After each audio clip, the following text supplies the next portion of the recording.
네, 어벤져스 전략회 6월 13일 금요일 순서 진행하도록 하겠습니다. 참 세계가 불안합니다. 러시아 우크라이나 전쟁이 지금 벌써 3년째인가요?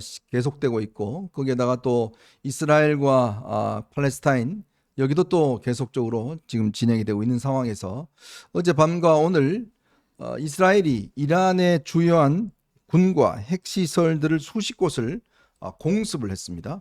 이 공습을 하는 바람에 지금 이란의 참모총장과 그리고 혁명수비대장이 지금 사망한 것으로 확인이 되고 있습니다.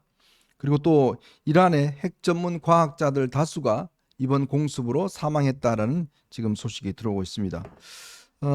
이스라엘과 이란은 좀 거리는 좀 떨어져 있지만 꽤 앙숙입니다. 사실은 반이스라엘의 어떤 배후 역할을 하는 게 바로 이란이고요. 지난번에도 아마 이란에서 이스라엘로 아마 미사일을 쐈던 뭐 그런 거 아마 기억하실 겁니다. 여기 한 1000km 정도 아마 거리가 떨어져 있는 것 같아요. 근데 이번에는 이스라엘이 직접 이 전투기를 움직여서 일어서는 사자라는 작전에 따라서 공습을 했습니다.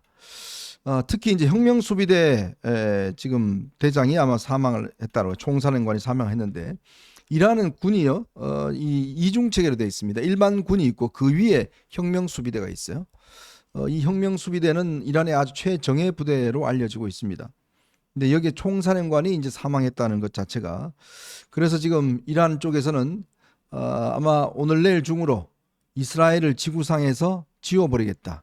아마 그런 지금 이야기까지 지금 하고 있습니다. 지난번에는 이란이 뭐 더 이상 추가적인 일이 없었지만 이번 같은 경우는 이란이 아마 가만히 있지는 않을 것 같아요. 가만히 있을 수가 없죠. 근데 이스라엘 입장에서는 이제 도발 원점을 타격을 했다. 그러니까 이란이 뭐 하마스부터 시작해갖고 모든 이스라엘에 대한 적대 행위를 하는 데 대해서 사실상 그 배후다. 그렇게 이제 이스라엘은 보고 있는 거 아닙니까? 뭐 자금부터 시작해갖고 군사 기술까지 뭐 다 넘겨주면서 하고 있다. 그러니까 이제 도발 원점이다 이렇게 보고 그 중에서도 지금 오늘 정조준을 한 대가 핵 관련 시설하고 그 미사일 관련 시설 그렇죠. 아닙니까? 그러니까 이란이 대량 살상 무기를 갖고 있는 것은 이스라엘에게는 끔찍한 재앙이다. 네. 그 부분을 그러니까 이란을 그냥 어떤 약간만 상징적으로 건드리는 게 아니라 이란의 아주 심장 부위를 건드린 거 아닙니까? 네. 그러니까 이란이 가만히 있을 수가 없겠죠. 그런데요, 이게 지금 남의 문제가 아닙니다. 최근에 북한의 우리가 위성 영상을 보면 연변에 새로운 핵시설이 지금 들어섰다라는 이게 포착이 되고 있습니다. 지금 김정은이 플루토늄 생산량을 더 늘리고 있다고 합니다. 이 플루토늄 생산량을 늘린다는 것은 핵탄두를 더 만들겠다는 이야기겠죠. 자, 그러다 보니 지금 트럼프가 대통령이 지금 뭐 본인이 취임하면 바로 러시아 우크라이나 전쟁을 뭐 끝내게 만들겠다라고 했는데 전혀 먹히지가 않고 있습니다. 또 이스라엘도 지금 통제가 안 되고 있습니다. 그러니까 외교적으로 보면 지금 성과가 전혀 안 나고 있는 상황이에요. 국내적으로도 보면 지금 이 경제 문제와 관련해서 성과가 없다 보니까 지금 트럼프 대통령이 그러니까 이 북한은 김정은은 나하고 좀 통하지 않겠는가. 그래서 김정은한테 친서를 전달하려고 그랬다가 뉴욕 대표부 쪽에서 거절했다는 겁니다. 친서 이 수령을. 그래서 친서가 직접 전달되지는 않았다고 그래요. 근데 지금 보면 지금까지 북한의 핵탄두가 한 50, 40개에서 한 60개 정도 이제 가지고 있다라고 우리가 지금 추측을 하고 있는데 문제는 이게 새로운 우라늄 농축 시설이 건설이 되면 꽤 많은 양의 지금 아마 이 핵무기를 가지게 될 것 같습니다. 그렇죠. 자, 그런데 이게 이재명 대통령 정권은요. 제가 그래서요. 공약집하고 연설문하고 취임 연설문하고 같이 곰곰이 꼼꼼하게 살펴봤어요. 거기에요. 핵의 핵자도 없습니다. 그래요? 핵의 핵자도 없어요. 아마 다시 보시면 알겠지만 이 이재명 대통령은 북한 핵에 대해서 한마디 언급을 하고 있지 않아요. 그래놓고 어제는 이제 대북 이 확성기 방송을 중단했지 않습니까? 네. 근데 이렇게 지금 북한 핵이 고도화되고 있고 더 양이 늘어났는데 한마디도 안 하고 있다? 이거 어떻게 될까요? 글쎄, 얼마 전에 어떤 여론조사를 보니까 재미있는 여론조사가 하나 있었는데 주한미군 주둔하고 네. 핵 보유하고 둘 중에 하나를 선택하면은 무엇을 선택하겠는가? 그렇게 이제 우리나라 국민한테 물어봤더니 55%가 핵 보유를 하겠다. 네. 예. 그 45%가 주한미군이라고 대답을 했는데 그 이면은 뭐냐? 이거 자꾸 트럼프의 요즘에 그 이 언행을 보면 과연 주한미군이 영속적으로 지금 있을지 없을지 이 부분에 대해서 많은 국민들이 굉장히 불안해하고 있잖아요. 그렇죠. 근데 그런 거에 대해서 사실 뭐 핵 보유라고 하는 게 뭐 핵 잠재력부터 시작해서 실제 핵무기 개발까지는 상당히 많은 국제적인 난관이 있지만 그래도 이제 그러한 것들이 우리 국민의 여론을 그 뒷 배경으로 삼아서 네.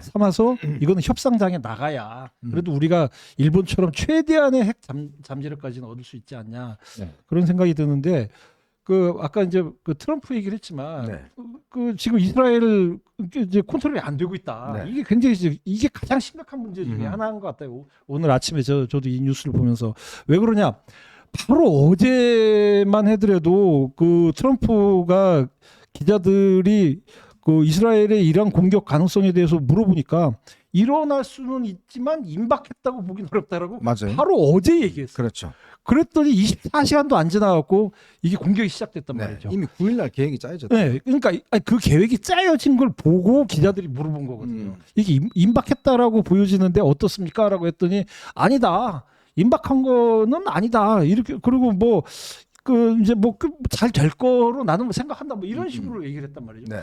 그러면은 물론 이제 뭐 기자들 앞에서 솔직하게 말하기가 어려웠을 수는 있지만 전 세계가 바라보고 있는 그 과정에서 굉장히 불안한 모습을 보이고 있다라는 게 네. 우리 국민들이 아주 그 냉철하게 봐야 될 부분이라고 생각합니다. 아, 참 걱정이 많이 됩니다. 이게 특히 이란의 이런 지금 전쟁뿐만 아니라 지금 북한의 핵 고도화 여기에 따르는 또 주한미군의 움직임 뭐 이런 것들이 지금 같이 겹쳐질 경우에 꽤 중요한 안보이기가 있는데 사실은 어제 말입니다.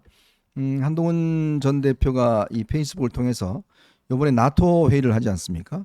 거기에 이재명 대통령이 반드시 가야 된다라고 했더니 지금 대통령실에서 참석을 긍정적으로 검토하고 있다는 거예요. 네. 근데 특히 이 참석을 하지 말라는 쪽이 이 정세현을 비롯해서 자주파들이 네. 참석하지 마라 네. 이렇게 자꾸 종용하고 있다는 거예요. 그렇죠. 근데 지금은요, 이 미국이 저는 이게 이제 미국이 자초한 측면이 굉장히 크다. 네. 그러니까 미국을 우리가 흔히 이제 냉전 체제 해체 이후에 이제 세계 경찰 국가, 그러니까 그 소련이 와해되면서 러시아로 전환되면서 이제 미국이 그냥 슈퍼파워, 유일한 슈퍼파워로서 뭐 기능할 때 세계 경찰 국가라고 했는데 네. 그거는 좀 너무 과한 거라도 그 트럼프가 심지어 캐나다하고도 그 무역 분쟁, 관세 그렇죠. 전쟁. 그러니까 동맹을 다 그냥 형해화 시키고 있는 거예요.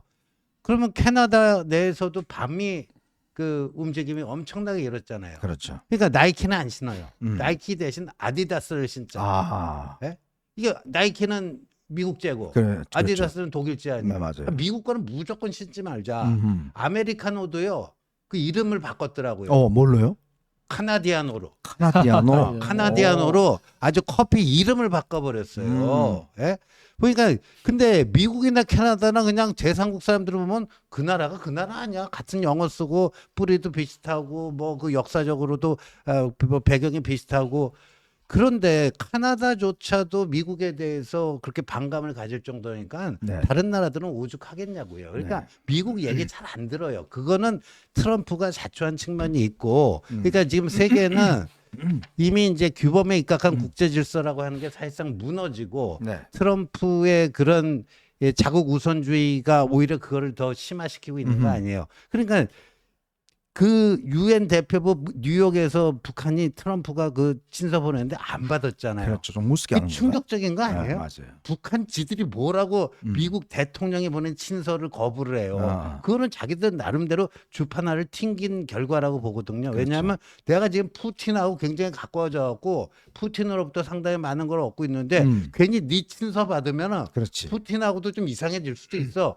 이런 계산도 작동한 거기 때문에 우리가 정신 바짝 차리고 있어야 되고 이스라엘이 참 대단한 게 네. 이스라엘은요. 이스라엘의 미군이 한 명이라도 주둔합니까? 안 해요. 이스라엘은 100% 자주 국방입니다. 그렇죠. 그런데 미국하고 사이가 나빠서 자주 국방하는 게 아니고 이스라엘 사람들 그런다는 거예요. 이게 자신들이 얻은 역사적 교훈이다. 맞습니다. 내 나라는 내가 지켜야 된다. 네. 그거라는 거죠. 그러니까 그러니까. 제가 한미 동맹을 부정하는 얘기가 그렇죠. 아니고요. 예. 네. 그러니까 이게 뭐 결국은 우리 스스로는 또 우리가 지킬 수밖에 없는 거 아니겠습니까? 물론 이제 지금 당연히 동맹을 강화하고 해야겠지만 또 그렇지 그런 것이 언제든지 변화할 수 있기 때문에 변하지 않는 것은 우리 스스로 강해지는 것밖에 없습니다. 지금 이재명 정권 앞으로 5년 동안 꽤 이런 부분에 대한 논쟁과 아마 굉장히 어려움이 있을 것 같습니다. 그래도 우리라도 이런 부분들을 계속적으로 좀 강조를 해야 되겠다 이런 말씀을 드리도록 하겠습니다. 자, 우리가 처음에 출발은 외국 문제, 해외 문제로 이야기를 했는데 왜냐하면 이게 지금 굉장히 중요한 우리한테도 지금 주가가 또 떨어지고 있습니다. 굉장히 중요한 문제이기 때문에 이 문제를 먼저 좀 언급을 해드렸습니다. 자, 오늘 여러분들과 함께요. 제가 세 가지 문제를 가지고 좀 이야기를 해볼까 합니다. 3대 특검이 발표가 됐습니다. 조은석, 민중기, 이명현 발표가 됐는데 어제 11시 9분에 밤에 갑작스럽게 발표가 됐습니다. 그러니까 이미 짜고 있었던 거죠. 다 짜고 있었던 건데 당에서 먼저 흘러나오니까 갑작스럽게 발표를 했는데 면면을 보니까 아이고 이건 뭐 결과가 뻔하네 라는 결론을 내릴 수 있을 것 같습니다. 자, 요 문제 하고요. 오늘 갤럽 여론조사가 나왔는데 국민의힘 지지율이 정말 아주 그냥 와 이렇게 폭삭망의 수다라고 할 수가 있는지 모르겠습니다. 21%로 떨어졌습니다. 그럼에도 불구하고 지금 국민의힘은 정신 못 차린 사람들이 한두 명이 아닙니다. 요 이야기 좀 해보고요. 지금요 오늘 이 민정수석 오늘 첫 낙마를 했습니다. 첫 낙마를 했는데 근데 보니까요 지금 번호표 받은 사람이 몇 명 더 있는 것 같아요. 지금 김민석, 이한주 등의 지금 비위도 간단찮은 게 지금 폭로가 되고 있습니다. 이게 참 아주 이게 특히 이것도 지금 뉴스타파라고 하는 좌파 매체가 계속적으로 터뜨리고 있는 것 같아요. 제가 좀 꼬름하다 그랬죠. 왜 이런 일이 날지 이것도 한번 분석을 해드리도록 하겠습니다. 자, 여러분 보시면서요 구독과 좋아요 알림 꼭 부탁드리도록 하겠습니다. 저희는 첫 번째 이슈로 한번 넘어가 보겠습니다.